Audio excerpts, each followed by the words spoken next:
Welcome to the YouTube version of the Animating Convergence talk, originally given at the MAA Seaway Meeting in Plattsburgh on October 2010.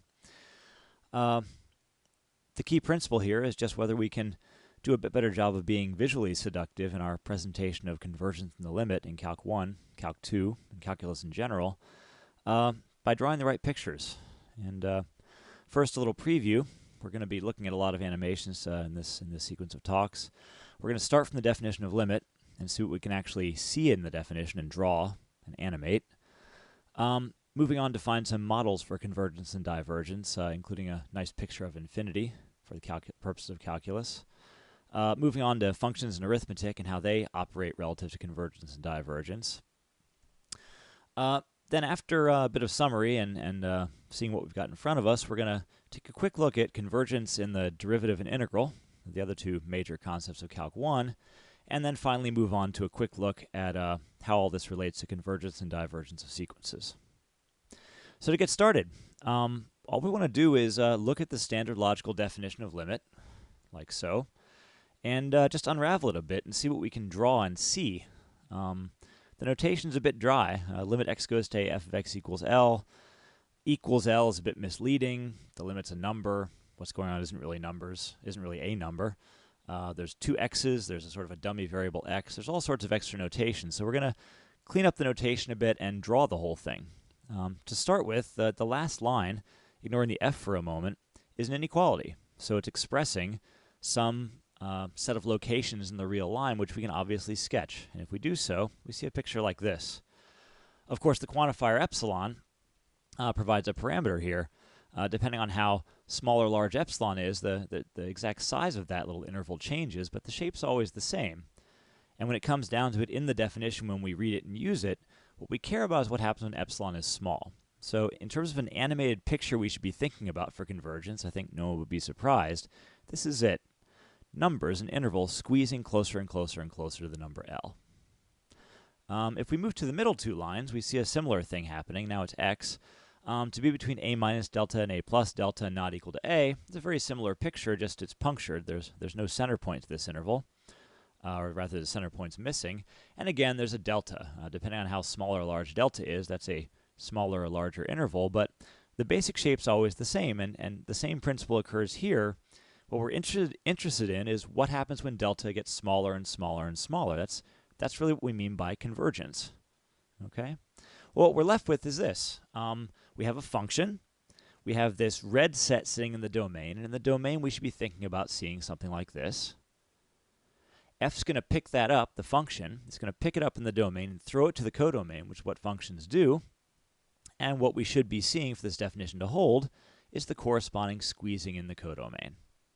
So all we're going to do is take these pictures, which are directly out of the definition, and give these real meaning with names. We're going to denote this first object, this squeezing interval, by a plus minus, very much like the notation that's used with limits, just giving it a concrete object to stand for. And just to be clear on things, not have any ambiguity, we're going to use L plus minus dot, the dot indicating that we're including the center point for this object. Then we could rephrase this whole rather cumbersome limit x goes to a f of x equals L as f takes this object a plus minus that's squeezing towards a from both sides, and when it throws it, it lands inside this target that squeezes closer and closer to L from both sides. Okay? So we're going to move forward from that after one more slide here. Before we move on, we don't want to skip infinity, because infinities come up an awful lot in calculus, and they're kind of given a short shrift because they're not numbers. But that's okay. The objects we're defining aren't numbers anymore, so these might as well fit into the game. Here's the definition, for instance, of limit x goes to infinity, g of x equals negative infinity. The equals negative infinity may be distasteful, and I agree because negative infinity is not a number and nothing equals it. Again, there's two x's, there's the word limit. The notation's a bit iffy, but I don't want to get into that right now. I just want to look at the definition. The definition, the same definition. It's a bit simpler now. In the codomain, g of x less than negative m can easily be drawn. 0 is a center point, negative m is m units to the left of that. This is our picture. And again, depending on what m is, this interval will be further along or less far along towards the left. But what we're interested in at the end of the day is what happens for this notion of negative infinity. What happens when m gets larger and larger and larger, seeing that picture. Again, similarly in the middle, we're talking about the domain now. X greater than n couldn't be easier to draw. It's like this. Again, depending on what n is, that's a different interval, but it's always the same shape. And what we're interested in really is what happens when n gets larger and larger and larger. So that's the picture we should be thinking about. Again, what we should have is in the domain this red set squeezing, and in the codomain we should see this picture. Okay. To give these objects names, this top object is, and this is logically and literally correct in every context in which the symbol comes up in calculus. This is the definition of positive infinity. We'll see a bit more of that in a minute. And in the codomain, we should be seeing negative infinity. And again, the notation can be simplified a bit if we define all this correctly.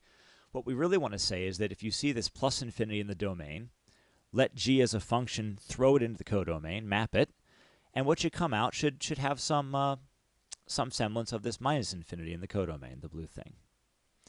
So what we're left with is some basic objects. We've already seen a majority of them, but I just want to lay them out in detail right now. We have some models for convergence, and convergence always means squeezing towards a specific real number. For instance, 0 plus. The key thing is they squeeze closer and closer and closer. You notice there's always a play button on these animations because something has to be moving if you're talking about convergence, and this is what I think textbooks and chalkboards have a hard time doing. But it's very easy online or on a computer. So there we go. That's the definition of 0 plus. Squeezes closer and closer to 0. At some point in the future, we're going to try and quantify that. We're going to measure, as we do in the definitions, how close to 0 it is, and we'll use an epsilon or a delta for that small distance, the meaning being that it's getting smaller and smaller and smaller.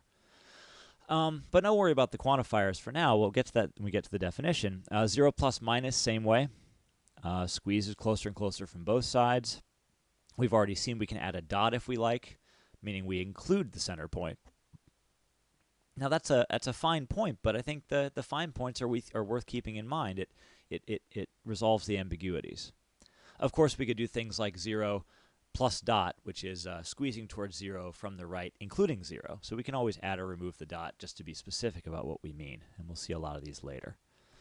Of course, these occur around any point. 100 plus squeezes towards 100. Negative 1,000 plus squeezes towards 1,000. Or plus minus dot. These are models of convergence, different types towards any given real number. When we see one of these things, we're seeing convergence of some type, and that number at the center is what we'll call the limit.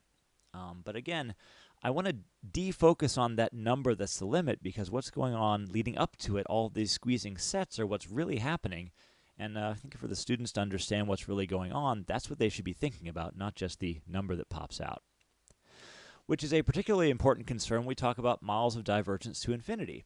There is no limit for infinity, and nevertheless, infinity has exactly the same sort of qualities and shape. And infinity means this. Numbers, large positive numbers, squeezing now towards the right side of the real line instead of towards a real number. There's no limit. They don't converge.